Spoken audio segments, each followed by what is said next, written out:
Hello everyone, welcome back to this channel. तो दोस्तों, जैसा कि आपने थंबनेल में देखा, आज इस वीडियो में हम बात करेंगे इग्नू के क्वेश्चन पेपर की, जो कि होगा एमकॉम सेकेंड ईयर का question paper for the term and examination June 2022। The subject code is MCO 03 research methodology and statistical analysis. तो चलिए जल्दी से इस क्वेश्चन पेपर पर नज़र डालते हैं, जिससे कि हमें पता चल जाएगा कि पिछली बार कौन से क्वेश्चंस आए थे और कौन कौन सी यूनिट से आए थे। तो दोस्तों, अगर आप लास्ट मिनट प्रिपरेशन कर रहे हो तो आप पिछले 4 to 5 years term and examination के क्वेश्चन पेपर को रिवाइज कर सकते हो, जिससे कि आपको ऑलमोस्ट सारे ही टॉपिक्स इंपॉर्टेंट जो होते हैं वो पता चल जाएंगे और आप गारंटीड अच्छे मार्क्स स्कोर कर सकते हो एग्जाम्स में। तो चलिए क्वेश्चन पेपर देखते हैं। टाइम लिमिट आपको मिलेगी 3 hours and maximum marks are 100। इस क्वेश्चन पेपर में हमें टोटल क्वेश्चन दिए गए हैं 8, जिसमें से हमें कोई भी 5 क्वेश्चन अटैम्प्ट करने हैं। सारे ही क्वेश्चन इक्वल मार्क्स के हैं, 20 मार्क्स के। फर्स्ट क्वेश्चन देखिए, What do you understand by the term research design? Discuss different components of a research design. हर एक क्वेश्चन को हम हिंदी में भी रीड करेंगे ताकि हिंदी मीडियम वाले स्टूडेंट्स के लिए भी इजी हो जाए। अनुसंधान अभिकल्प से आप क्या समझते हैं? अनुसंधान अभिकल्प के विभिन्न घटकों की चर्चा कीजिए। सबसे पहले मैं आपको बता दूं कि ये जो क्वेश्चन है सेकंड यूनिट से आया है, रिसर्च प्लान। सबसे पहले आपको इस क्वेश्चन में बताना क्या है, रिसर्च डिज़ाइन का इंट्रोडक्शन देंगे आप। उसके बाद आप लिखेंगे इसकी डेफिनेशन। डेफिनेशन ज़रूर लिखा करें, इससे क्वेश्चन बहुत ही प्रेजेंटेबल लगता है। ठीक है, डेफिनेशन लिखने के बाद आप कंपोनेंट्स बताएंगे और कंपोनेंट्स में आप 15 to 16 पॉइंट्स बता सकते हैं, तभी इस क्वेश्चन की लेंथ बन पाएगी। ओके, तो ये था हमारा फर्स्ट क्वेश्चन। नेक्स्ट क्वेश्चन देखिए, describe the types of scaling techniques with examples. ये है इसका ए पार्ट, यानी सेकंड क्वेश्चन के 2 पार्ट हैं। ए पार्ट में आपको बतानी है स्केलिंग टेक्निक्स की टाइप्स और विद एग्जांपल। स्केलिंग तकनीकों के प्रकारों का उदाहरणों सहित वर्णन कीजिए। स्केलिंग का पूरा चैप्टर है, unit number 5 measurement and scaling techniques वाली, वो वाला ये क्वेश्चन है। टाइप्स ऑफ स्केलिंग टेक्निक्स देखिए कौन सी होती हैं, 2 तरह की, कंपैरेटिव एंड नॉन कंपैरेटिव। इसके अंडर भी और आगे टाइप्स आते हैं फर्दर। कंपैरेटिव में 4, नॉन कंपैरेटिव में 2। सारा आप एक चार्ट के थ्रू इसको प्रेजेंट करेंगे तो बहुत ही अच्छा क्वेश्चन लगेगा, बहुत ही प्रेजेंटेबल लगेगा। उसके बाद आप एक एक पॉइंट को एक्सप्लेन कर सकते हैं। ओके, इसका बी पार्ट देखिए, discuss the important methods of random sampling. Sampling का एक पूरा चैप्टर है, यूनिट नंबर 4, ये उसमें से आया है क्वेश्चन। और इम्पॉर्टेंट मेथड जो होते हैं ना रैंडम सैम्पलिंग के, वो हैं simple random sampling, systematic sampling, stratified random sampling, cluster sampling and multi stage sampling. एक बार इस क्वेश्चन को हिंदी में भी देखिए। यादृच्छिक प्रतिचयन की महत्वपूर्ण विधियों की चर्चा कीजिए। तो ये था क्वेश्चन हिंदी में। हमने डिस्कस किए अभी 2 क्वेश्चंस। अब आप देखिए थर्ड क्वेश्चन, इसके भी 2 पार्ट हैं। इसका ए पार्ट है, discuss chi square test for goodness of fit with hypothetical example.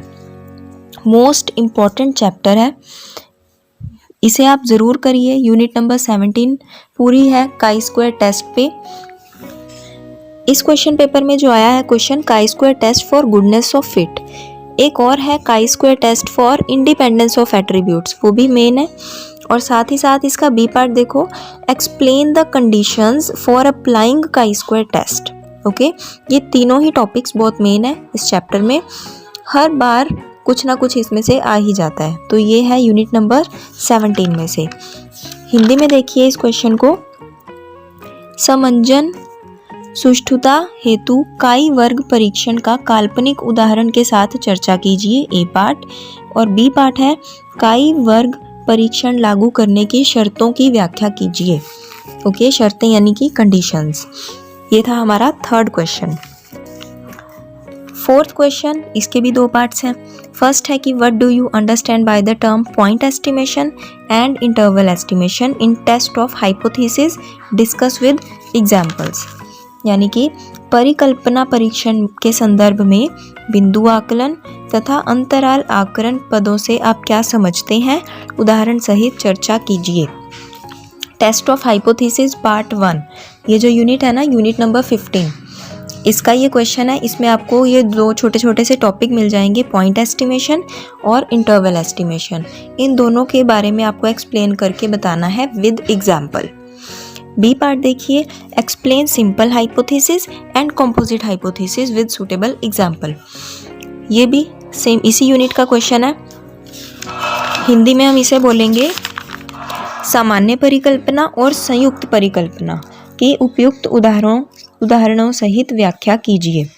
ठीक है, सिंपल हाइपोथेसिस और कंपोजिट हाइपोथेसिस आपको दोनों के बारे में बताना है with example.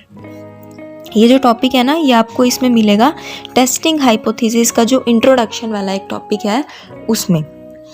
Fifth question, what are the various methods of collecting primary data, explain them briefly and make a questionnaire to carry out a survey to find out the investment pattern made by the employees of ABC company and to understand their risk behavior।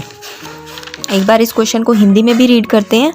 प्राथमिक समंकों के संकलन की विभिन्न विधियां क्या हैं, संक्षेप में उनकी व्याख्या कीजिए तथा ABC कंपनी के कर्मचारियों द्वारा किए गए निवेश का प्रतिरूप ज्ञात करने और उनके जोखिम व्यवहार को समझने हेतु एक प्रश्नावली तैयार कीजिए।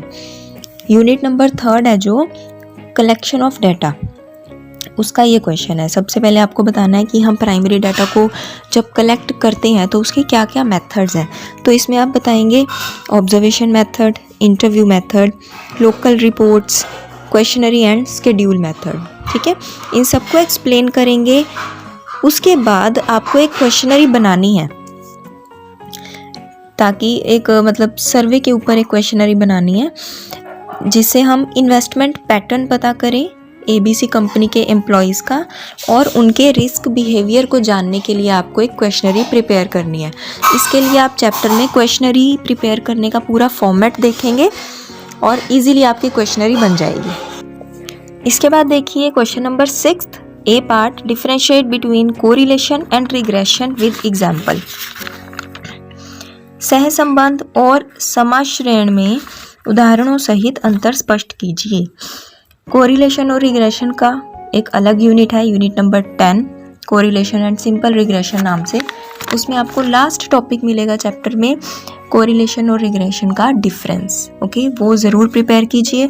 और इसका जो अगला पार्ट है ना, ये आपको एक न्यूमेरिकल क्वेश्चन दिया हुआ है। तो अगर आप न्यूमेरिकल पार्ट प्रिपेयर करने वाले हैं तो ये आपके लिए बहुत ही हेल्पफुल रहेगा, क्योंकि न्यूमेरिकल पोर्शन जो है उसको करने में ज़्यादा टाइम भी नहीं लगता, आपका टाइम सेव हो जाता है एग्ज़ाम में, और सिंपली आपको कुछ फॉर्मूलाज लर्न करने हैं और इजीली आपका ये क्वेश्चन हो जाएगा। बहुत ही सिंपल क्वेश्चन दिया हुआ है। नेक्स्ट देखिए 7th, briefly comment on the following statements. कुछ स्टेटमेंट्स दिए हैं इन्होंने, उसमें हमें कुछ मतलब लिखना है उसके बारे में। फर्स्ट पार्ट है, it is important that the sampling results must reflect the characteristics of the population. Sampling वाली जो यूनिट है, यूनिट 4, उसकी ये स्टेटमेंट है, उसके बारे में आप पूरा लिख दीजिए। यह महत्वपूर्ण है कि नमूने के परिणाम समष्टि की विशेषताओं को दर्शाते हैं। Next is research methodology is the specific procedure और technique use to identify, select, process and analyse information about a topic. अनुसंधान पद्धति एक विषय के बारे में जानकारी की पहचान, चयन, प्रक्रिया और विश्लेषण करने के लिए उपयोग की जाने वाली विशिष्ट प्रक्रिया या तकनीक है। रिसर्च मेथोडोलॉजी के बारे में बताना है, आपको उसका पूरा मीनिंग एक्सप्लेन कर देना है। C part, qualitative research is descriptive in nature because it generally deals with non numerical and unquantifiable things. गुणात्मक शोध प्रकृति में वर्णनात्मक है क्योंकि यह आमतौर पर गैर संख्यात्मक और अगणनीय चीज़ों से संबंधित है। Unit number 1, introduction to business research, ये उसकी स्टेटमेंट है। आपको इसमें सिंपली क्वालिटेटिव रिसर्च के बारे में ही एक्सप्लेन करना है। Convenience sampling refers to approaches where considerations of simplicity rather than randomness determine which observations are selected in a sample। Sampling वाली यूनिट नंबर 4, उसमें से आया ये। सुविधा नमूनाकरण दृष्टिकोण को संदर्भित करता है, जहाँ यादृच्छिकता के बजाय सादगी के विचार ये निर्धारित करते हैं कि नमूने में कौन से अवलोकन चुने गए हैं। Okay, unit number 4। नेक्स्ट देखिए क्वेश्चन 8th। इसमें 5 पार्ट हैं जिसमें से आपको कोई 4 ही अटेम्प्ट करने हैं। फर्स्ट है क्वेश्चनरी मेथड, यूनिट 3rd, यानी प्रश्नावली विधि के बारे में बताना है। नेक्स्ट है सिस्टमैटिक सैम्पलिंग, जिसे हम व्यवस्थित नमूनाकरण बोलते हैं, unit number 4। Next is statistical derivatives, जिसे हम बोलेंगे सांख्यिकीय व्युत्पन्न, unit number 8, statistical derivatives and measurements of central tendency. Next is methods of generalization, सामान्यीकरण के तरीके, unit number 18, interpretation of statistical data. Next and last part is criteria for workable hypothesis, व्यवहार्य परिकल्पना के लिए मानदंड। इसमें आपको बताना है कि वर्केबल हाइपोथेसिस का क्या क्या क्राइटेरिया होगा, जैसे कि वो ब्रीफ एंड क्लियर होगी, रिलेशनशिप होगा बिटवीन 2 वेरिएबल्स, वो टेस्टेबल होगी, grounded in past knowledge and gained from the literature review. ये सब आपको इसमें एक्सप्लेन करना है। तो दोस्तों ये था हमारा लास्ट टर्म एंड एग्जामिनेशन का क्वेश्चन पेपर। इस वीडियो में हमें पता चला कि पिछली बार क्या क्या क्वेश्चंस आए और कौन कौन सी यूनिट्स में से आए।